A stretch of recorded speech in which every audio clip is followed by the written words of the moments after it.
Hi, I'm Virginia from Fynes Designs. Thank you so much for purchasing my embroidery hoop art. I'm really excited to show you how to put it together. Here is what you should have received in your Crafternoon embroidery hoop package. Some templates, backing fabric, hoops, front fabric, pattern fabric, fusible facing, embroidery floss, and your pack of needles. You will also require an iron, a pair of scissors, and a fine tip pen. To start, you will need to cut the pattern pieces from the template. Once all the pieces from your template are cut, you will need to cut a similar size piece of fusible interfacing to match. Then, with a warm iron it onto the printed fabric in a short burst of heat. Next, you will trace the pattern pieces onto the fusible interfacing to be cut out.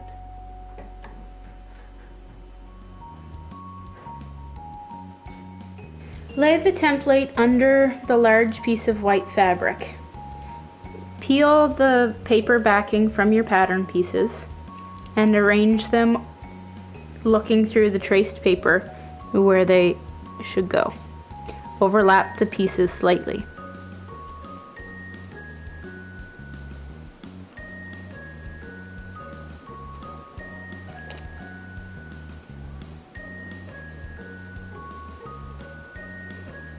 Then, using a warm iron them in place. Next, you will need to tape your template to a light source like a window and lay your fabric piece over top.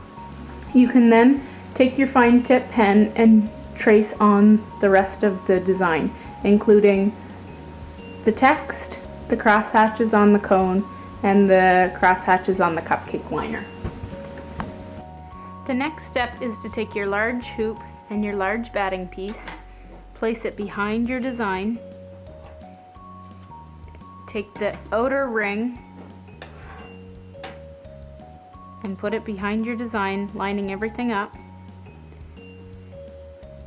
and place this ring over top of all of your design.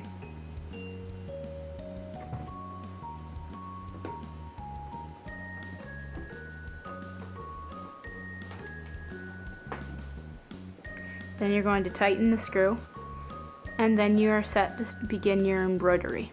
To begin embroidering, you will have to choose your coordinated color of embroidery floss from the card. You will need to separate the thread into strands by opening the ends. Choose 2 strands and separate it all the way to the end, and that will make your piece thin enough to start embroidering. You're going to start with outlining your template pieces. To do the back stitch, you will go up at A, back down at B,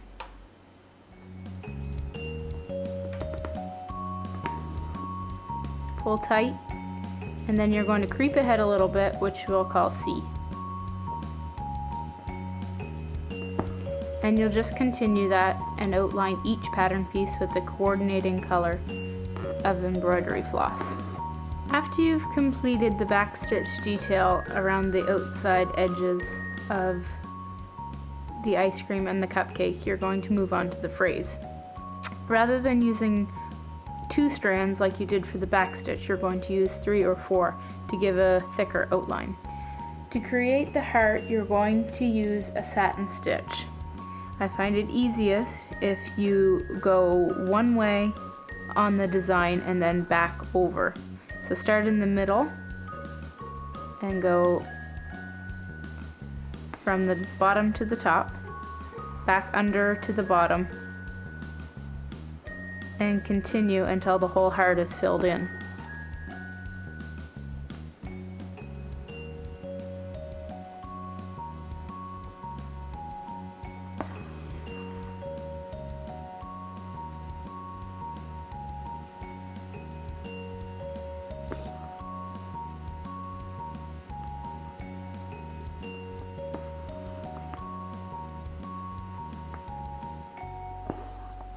Once you reach the edge of the heart, go back to the center from the back side and continue to the other side again. At this point the heart looks pretty good, but you can still see a little detail of the pen marks. So I like to go do a satin stitch reversed the other way, just to fill out the heart and make it a little more puffy.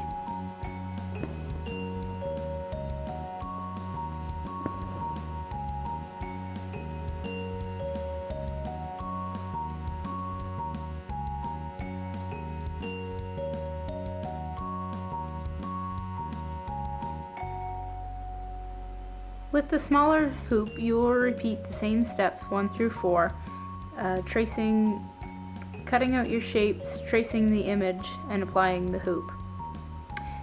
First, you'll begin with back stitching along your balloon strands, using the 2 strands of the gray floss. Now that you've completed the balloon strands, you can move on to back stitching around your balloons. Just to refresh your memory, you're going to go up at A, back down at B,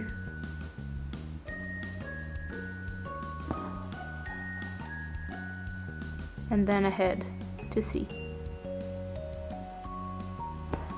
After back stitching the balloon strands and around each of the pattern pieces of fabric, you're ready to start sewing your tassels. To create the tassels, come up from the back, create a small loop, and back down in the same hole. Do this 3 times. You're then ready to move down the balloon strand, leaving a space for the alternating color.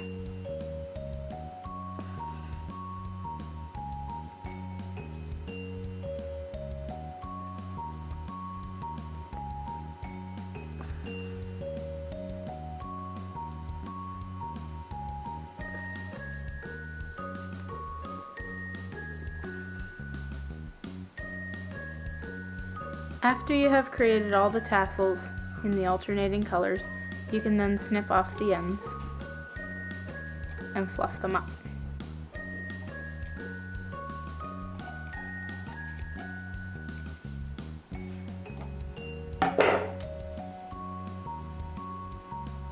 To create the confetti on your small hoop art, you're going to make small French knots. So come up at one of your dots, pull your strand tight, hold your string outwards, and wrap it around your needle 2 to 3 times.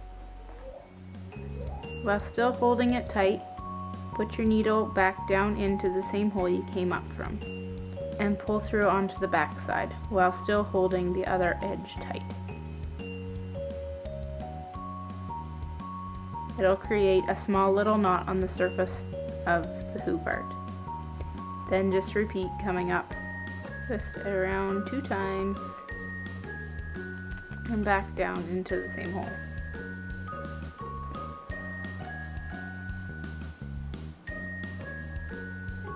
The key is to go slow so the knot doesn't happen before it hits the surface.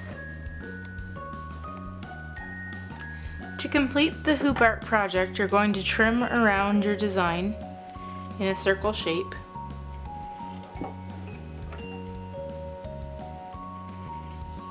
And then you're going to weave the thread in and out around the outer edge of the design.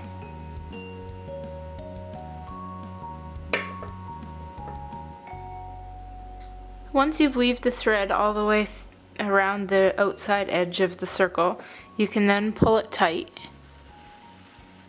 and it'll bring the fabric in to hide behind the rest of the design.